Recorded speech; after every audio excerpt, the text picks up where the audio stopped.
Sir வணக்கம் sir. வணக்கம். எப்படி சார் இருக்கீங்க? பிரமாதமா இருக்கேன். Super sir. ஆக்சுவலா விஜய் அவர்கள் இந்த ஆட்சி அமைச்சதுக்கு அப்புறம் மக்கள்கிட்ட அதிகம் பேசும் பொருளா இருந்தது சவுக்கு சங்கர் எப்போ விடுதலை ஆவாரு.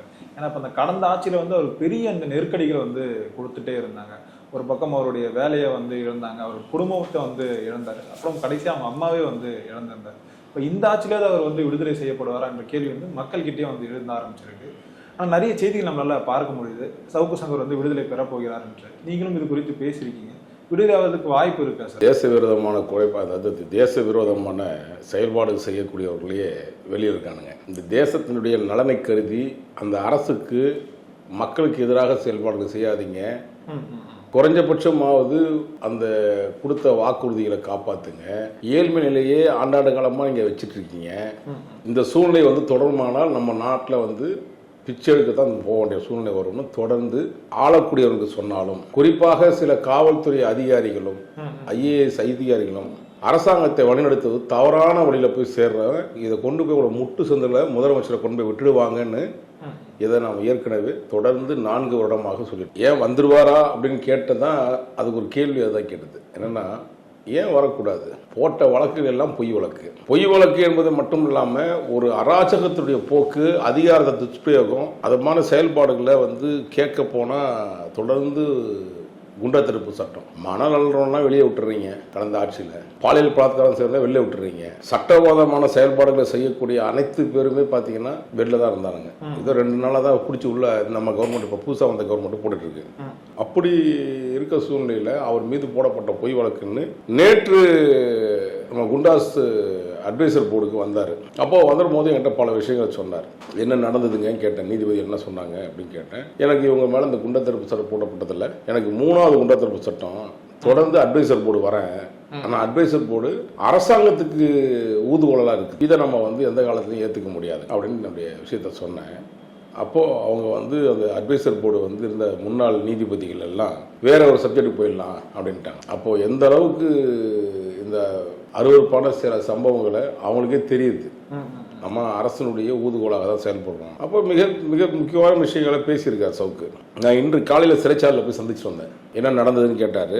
என்னென்னலாம் நீதிமன்றத்தில் செய்ய இன்னைக்கு தற்போது நம்ம பேசி கொண்டிருக்கிற நேரத்தில் இந்த பொய் வழக்கு போடுறதுலேயே மிக முக்கியமான ஆள் யாருன்னு கேட்டோன்னா, இந்த டேவிட்சன் தேவ ஆசீர்வாதம், இந்த அருண் ஏடிஜிபி, இது இங்கே இருந்தாப்புல கமிஷனர் இருந்தாப்புல இல்லையா, இந்த களவாணி பயல்கள்லாம் ஒன்றா சேர்ந்து தான் எங்களை போன்ற நபர்களுக்கு பொய் வழக்கு போடுவது. விவசாயிகளுக்கு பொய் வழக்கு போகிறானுங்கல்ல, அவனுடைய உரிமைக்காக ஒரு போராட்டம் பண்ணுறான். அப்போ எந்த அளவுக்கு இந்த அதிகாரத்தை தவறாக பயன்படுத்துகிறான். இதை நாங்கள் எப்பவுமே சொல்லுவோம். நாங்கள் கோயிலாக வணங்கக்கூடிய, தெய்வமாக நாங்கள் பார்க்கக்கூடிய நீதிபதிகள் இருப்பதனால நீதித்துறையைத்தான் நம்ம குறிப்பாக சொல்லுவோம். ஏன்னா அங்கே சாமானிய மக்களினுடைய நம்பிக்கையாக தான் அந்த இறைவனாக நாங்கள் பார்க்குறோம் அந்த நீதித்துறையை. தொடர்ந்து என்னுடைய குண்டா தடுப்பு சட்டத்திலையும், நான் 2 குண்டா தடுப்பு சட்டத்திலையும் நீதிபதிகள் அரசாங்கத்தை காரி உமிழாத குறையாக பேசிட்டாங்க. இப்போ இந்த ஆர்டர்லையும் அப்படியே பேசினாங்க. அதுக்கு அபராதமும் விதிக்கப்பட்டுச்சு. அரசாங்கத்தின் மீது இந்த பொய் வழக்கு போடுறீங்கன்னா அபராதமே 50,000 ரூபாய் போட்டிருக்காங்க. அதை தாண்டி இன்னைக்கு வந்த வழக்கில் மாண்புமிகு நீதியரசர் ஐயா ஜிஆர் சுவாமிநாதன் அமர்வு நான் என்னைக்கே சொல்றது தான், பொடியும் பிடிச்சிட்டாங்க இன்னைக்கு கமிஷனர். நாளைக்கு அவர் ஆஜராகணும் எங்களுக்கு முன்னாடி. என்ன வழக்கு, என்ன சம்பந்தமா தேவையில்லாமல் குண்டா தடுப்பு சட்டத்தை எப்படி தவறாக பயன்படுத்துறீங்கன்னு அவங்க முயற்சி எடுத்துட்டாங்க. சவுக்கு அல்லது வாராகியா இருந்தாலும் 2 பேருமே நாங்கள் நீதித்துறையை நம்புகிறோம். எங்களுடைய நம்பிக்கையே அவங்க தான். காரணம், சவுக்கு சங்கர் அவர்கள் கடந்த குண்டா தடுப்பு சட்டத்தை நேற்று ஒரு விஷயம் அந்த நீதிபதிகிட்ட சொன்னார். சார், நாங்கள் சாதாரண யூடியூபர், எங்களை மாதிரி ஆட்களை முடக்கணும்னு பார்த்தாங்கன்னா உங்களை மாதிரி நீதித்துறையில் இருக்கக்கூடிய நீதிபதிகள் தான் சார் நாங்கள் நம்புகிறோம். எங்களை நீங்கள் இப்படி முடக்கிற இவங்க என்ன முடக்க பார்த்தாலும் நீங்கள் நிற்கீங்கன்ற நம்பிக்கையில் தான் சார் நாங்கள். எத்தனை பேர் சார் கோர்ட்டுக்கு வருவாங்க? இது எங்களை மாதிரியான யூடியூபர்களுக்கு எப்படி ஒரு பிரச்சனை வருது அப்படின்னா, சாமானிய மக்களுடைய நிலைமை என்னன்னு யோசிங்க. இந்த தொடர் இந்த குண்டா தடுப்பு சட்டம் தவறாக பயன்படுத்துகிற இந்த குண்டா தடுப்பு சட்டத்தை அந்த அதிகாரி மீது என்ன நடவடிக்கை எடுத்துறீங்க? இது வரையும் நான் ரிலீவ் ஆயிடுறேன், 5 மாதம் சிறைச்சாலையில் இருக்கேன், ரிலீவ் ஆயிடுறேன், நீதிமன்றத்தை நாடுறோம், நீதிமன்றம் எங்களுக்கு நல்ல தீர்ப்பு கொடுக்குது, ரிலீவ் ஆயிடுறோம். ஆனால் 5 வருடம் என்னை சார்ந்து நானும், என்னை சார்ந்த குடும்பங்களும், என்னை சார்ந்தவர்களோ எல்லாருமே பாதிக்கப்பட்டிருக்கோம். புரியுதுங்களா? அப்போ இந்த அநீதி நடக்குது எப்படின்னு கேட்டீங்கன்னா, அதிகார துஷ்பிரயோகம் நடக்குதுன்னா இந்த கேவலமான 2 அதிகாரிகள் பண்ண ஆட்டம் தான் தமிழ்நாட்டை இவ்வளோ பெரிய விஷயத்துக்கு. இதுக்கு பின்னாடி சில அதிகாரிகள் இருக்கான். சில அதிகாரிகள் அடியாள் மாதிரி செயல்படுறான் இதுக்கு இருக்கக்கூடிய காவல்துறையில். ஸோ நீதிமன்றம் எப்பவுமே நாங்கள் நம்புற நீதிமன்றம் எங்களை கைவிடாது. சவுக்கு சங்கர் மீண்டும் சவுக்கு எடுப்பார்.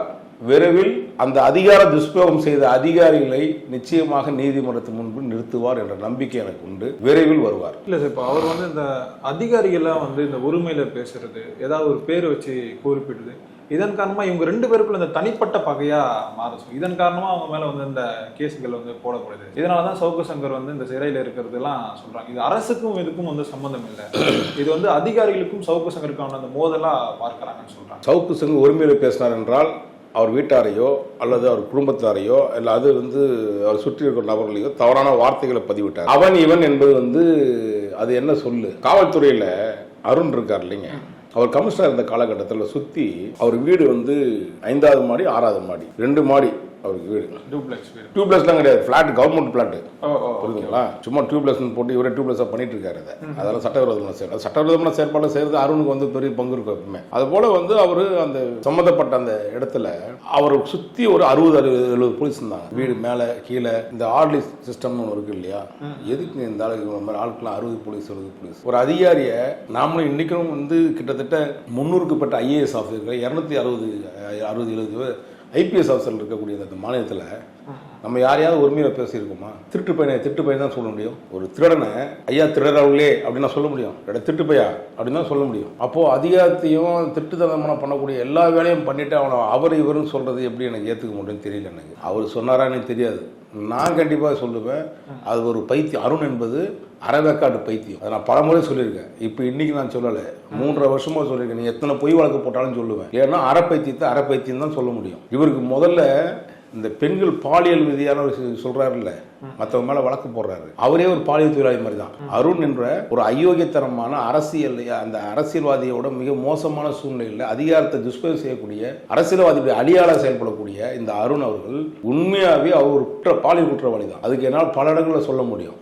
அவரால் பாதிக்கப்பட்ட காவல்துறை எத்தனை பேர் இருக்காங்கன்னு எனக்கு தான் தெரியும். நம்ம எதுவும் ஆதாரம் இல்லாம சொல்லிட முடியும். ஆதாரம்னா என்னது? வீடியோ கேமரா வரணுமா? நான் என்ன சொன்னேன், அதிகாரத்தை துஷ்பிரயோகம் பண்ணி இவரே பல பிரச்சனைகள் பண்ணியிருக்காரு. அது நான் எவ்வளவு பேர் சொல்ல முடியும், காவல்துறை அதிகாரிகள் பேரே சொல்ல முடியும். அத்துமீறலுங்க, இதெல்லாம் தவறுங்க. அதிகாரத்தை தவறா பயன்படுத்தக்கூடாதுங்க. ஒரு ரோட்ல போறவங்க இப்போ நீங்க ஒண்ணு வேணாங்க, தியாகராய நகர்னு நினைக்கிறேன். ஆக்சுவலா டி நகர் காவல் நிலையத்தில் ஏதோ ஒரு காவல் நிலையத்தில் ஒரு இன்ஜினியர் கட்டுமான நிறுவனம். ஆக்சுவலா அவங்க வந்து ஏதோ ஒரு விஷயத்துல ஒரு வீடு கொடுக்குறாங்க ஒரு காவல் ஆய்வாளருக்கு. அந்த வீட்டில் அவங்க வந்து அந்த வீடும் சரியா இல்லை அப்படின்னு ஏதோ சொல்கிறாங்க. சரி, நான் பணத்தை திருப்பி கொடுத்துறாங்கன்னு சொல்கிறேன். இல்லை நான் அங்கே தான் திருப்பி அந்த வீடு தான் வேணும், எனக்கு பெருசாக வேணுன்ற மாதிரி சில விஷயங்களை ஒரு காவல் ஆய்வாளர் மிக கேவலமாக நடந்து கொள்கிறார். அந்த ஆய்வாளருக்கு வந்து அவன் மிரட்டி அந்த அவர் புகாரை கொடுக்க வச்சு அந்த கட்டுமான நிறுவனத்தில் சார்ந்தவரை கொண்டு போய் சிறையில் இருக்கார். இந்த மாதிரிலாம் இவங்க ஆளெல்லாம் என்ன சொல்றது, இவர்களேன்னா இவரெல்லாம் வார்த்தையோ அவருன்னு சொல்றதுக்கே நம்ம நாக்கு பூச சொன்னோம் சார். நீ காவல்துறை அதிகாரி எப்படி மெத்தனமா பேசுவார் தெரியுமா உங்களுக்கு?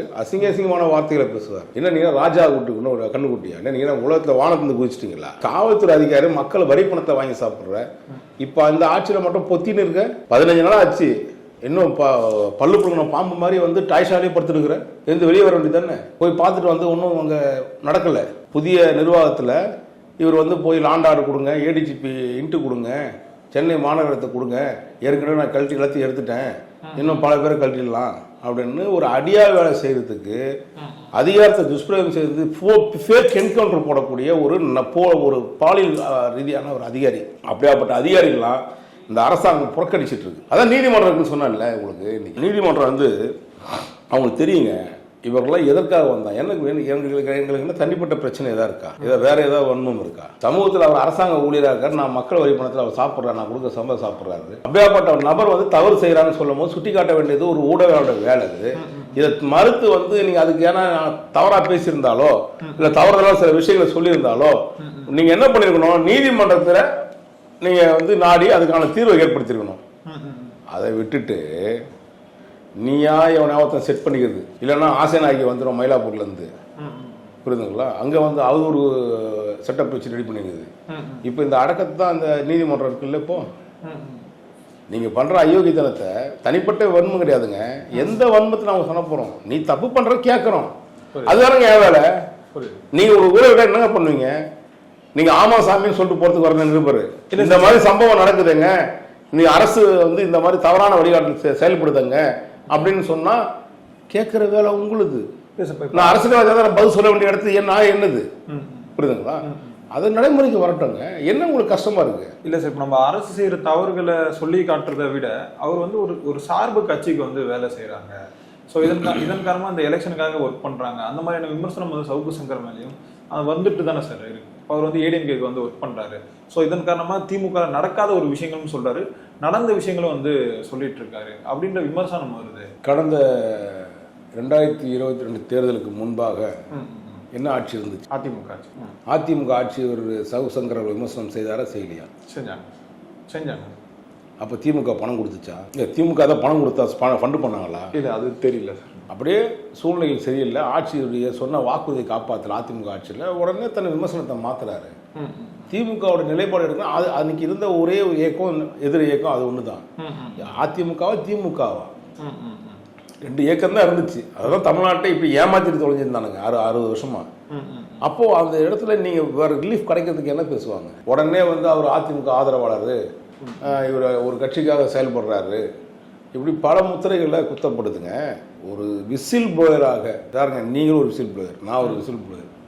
இன்னைக்கு எவர் வந்து சமூகத்துக்கு எதிராக செயல்பாடு செய்கிறார்களோ அவளை எதிர்த்து கேள்வி கேட்குற ஒவ்வொருத்தருமே விசில் ப்ளோயர். அதுவும் ஒரு விசில் ப்ளோயராக கேட்குறாருங்க, என்ன தப்பு இருக்குது? இப்போ அதே மாதிரி சவுக்கு சங்கராக இருக்கட்டும், நீங்களாக இருக்கட்டும், கைது செய்யப்பட்ட போது அது வந்து எந்த ஒரு பத்திரிகையாளரும் சரி, அரசியல் விமர்சகரும் சரி, யாரும் வந்து குரல் கொடுக்க மாட்டாங்க சார். இப்போ இந்த விஷயம் அவங்களுக்கு, இப்போ சவுக்கு சங்கருக்கு நடக்கிறதுனால அமைதியாக இருக்கும். அதே விஷயம் நமக்கு நடந்தாவாச்சும் அட்லீஸ்ட் குரல் கொடுக்கணும். ஏன் இன்னும் எனக்கு பெரும்பாலும் வந்து சென்னை பத்திரிகையாளர் சங்கம் அது ஒரு ப்ராடு சங்கம். அதில் இருக்கிறது எல்லாமே வந்து நைட்டு சரக்கு போடுறது, அரசாங்கத்தோட இந்த டீல் பண்ணி தரேன், இந்த டீல் பண்ணி தரேன்னு சொல்லி ஃபுல்லாக மீட்ரு போடுற சென்னை பத்திரிகையாளர் சங்கம்னு ஒரு சங்கம் இருக்குது. அதில் இருக்கிறவங்க எல்லாமே பாவம் ரொம்ப காந்திக்கு பிறகு வந்த மறுபிறவிகள் அவங்க. அது எல்லாருக்கும் தெரியும். கோட்டத்துன்னு போனால் நாய் தீனை காமிச்சா நாய் எப்படி நாக்க தொங்க போட்டு வருமோ அந்த மாதிரி நிற்கிற ஒரு சில பேர் இருக்காங்க. அது எதுக்கு சங்கம்? பத்திரிகையாளர் ப்ரெஸ் கிளப்னு சொல்லிட்டான். எனக்கு தெரிஞ்ச ஊடகங்களுக்கு ஒரு நல்ல சங்கம் கிடையாது, நல்ல தலைவனும் இல்லை. அதையெல்லாம் எதிர்த்து நாங்கள் என்ன சொல்கிறோம்னா, இதெல்லாம் நம்ம எதிர்பார்த்து எதையும் செய்கிறது இல்லை. ஒரு பிரச்சனை வந்தால் நம்மளை காப்பாற்றிக்க தான் முயற்சி எடுக்கிறோமே தவிர, அடுத்தவர் வருவார், ராமசாமி வருவார், குப்புசாமி வருவார்னு நம்ம எதிர்பார்த்தோம்னா நம்மளை நாசமாக ஆகிடுவானுங்க இந்த உலகத்தில். நீங்கள் நினைக்கிற மாதிரி சங்கங்கள் எல்லாம் கலைக்கப்படணும். அது சங்கமாகவே போயிட்டு, பத்திரிகையாளர்களுடைய நலனை கருதி அரசும் வேலை செய்யறதில்லை, சங்கங்களும் வேலை செய்யறதில்லை. ஒன்லி அது புரோக்கர் ஒர்க் பார்க்குறதுக்கு பயன்படுத்தக்கூடிய ஒரு சங்கமாக தான் சிலது செயல்படுது. இப்போ சிறையில் வந்து அந்த போதிய வசதிகள் வந்து சவுக்கு சங்கருக்கு வந்து ஏற்பாடு பண்ணி தராங்களா? இப்போ கடந்த முறை சிறையை பற்றி பேசணும்னு சொன்னீங்கன்னா ஒரு நாள் தனியாக எபிசோடே பேசணும். அது ஒரு நாள் இல்லை, 9 நாள் இல்லை, ஒரு வருஷம் கூட பேசலாம். ஓகே. என்னுடைய 2 குண்டத்தடுப்பு சட்டத்தில் கைது செய்யப்பட்டு கிட்டத்தட்ட 20 வழக்குகள் மேலே நான் நெருங்கி வாங்கியிருக்கேன். சிறைச்சாலை என்பது அது சிறைத்துறை அல்ல, சீர்திருத்தத்துறைன்னு சொல்கிறாங்க. என்னை பொறுத்தவரையும் தமிழக சிறைத்துறை சீரழிஞ்ச சிறைத்துறையாக இருக்குது. கடுமையான விஷயங்கள் இருக்குது. இப்போ நான் ஒரு எக்ஸாம்பிள் சொல்கிறேன். இன்றைக்கி ஒரு எக்ஸாம்பிள் சொல்கிறேன். கிட்டத்தட்ட புழல் 2 சிறை 2 3500 சிறைவாசிகள் இருப்பாங்க. அதில் நல்லவர்கள், வல்லவர்கள், பொய் வழக்கில் போடப்பட்டவர்கள், மிகப்பெரிய மாமேதைகள், மற்ற ரகமான நபர்கள், இப்படிலாம் பல ஆட்கள் அங்கே இருக்கிறான். பல தரப்பில் எவனோ ஒருத்தன் உள்ள கஞ்சா கொண்டு வந்தான். எப்படி கொண்டு வராங்க? எவ்வளோ ஒருத்தன் செல்ஃபோன் கொண்டு வரான். சிறையில் செல்ஃபோனும் சம்மந்தப்பட்ட சில கஞ்சா பொருட்களும் போதைப் பொருட்களும் வழக்கு போடுறாங்க புழல் காவல் நிலையத்தில். மத்திய சிறையில் இங்கே நடக்கிற விஷயம் சொல்கிறேன். எப்படி வருது, எப்படி உள்ளே போவோம்? கஞ்சாவும் செல்ஃபோனும் எப்படி உள்ளே போகுது? இது நீங்கள் ஒன்றும் இல்லை, கடந்த ஒரு 6 ஆண்டு காலம் பாருங்களேன், எத்தனை செல்ஃபோன்னா ஆயிரக்கணக்கான செல்ஃபோன்கள் பறிமுதல் செய்யப்பட்டிருக்குது. எங்கேருந்து? இதுலேருந்து.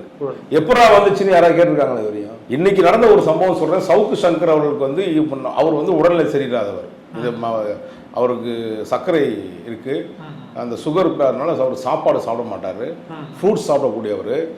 ஒரு 4 நாட்களாக சவுக்கு சங்கருக்கு உணவுக்கு வந்து இந்த அந்த பொருட்கள், இந்த உணவுப் பொருட்கள் பண வழங்குகளை வந்து வழங்க மாட்டேன்ட்டாங்க.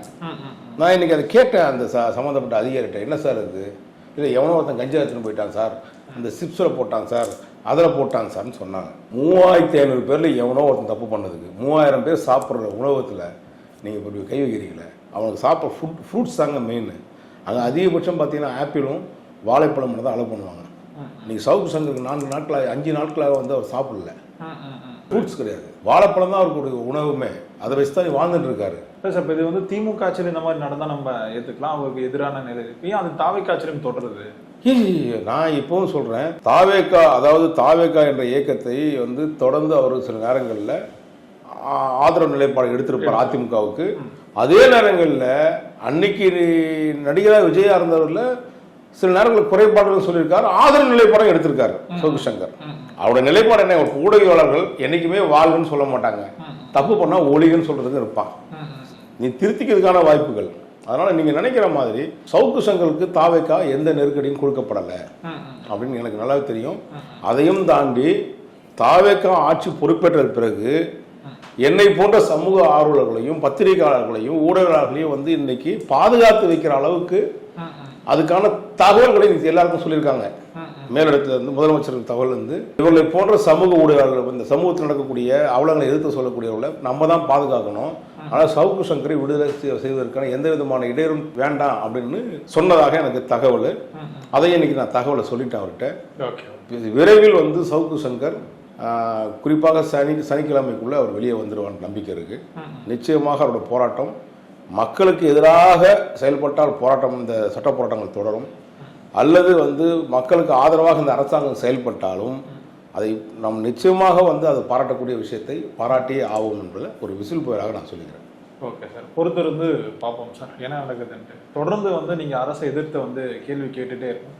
அது வந்து தமிழக வெற்றி கழகமாக இருந்தாலும் சரி, திமுக இருந்தாலும் சரி, அதிமுக இருந்தாலும் உங்களுடைய வேலையை வந்து அதை நீங்கள் கேட்குறோம் சார். நீங்கள் சேனலுக்கு இன்டர்வியூ கொடுத்ததுக்கு ரொம்ப நன்றிங்க சார். நன்றிங்க, வணக்கம்.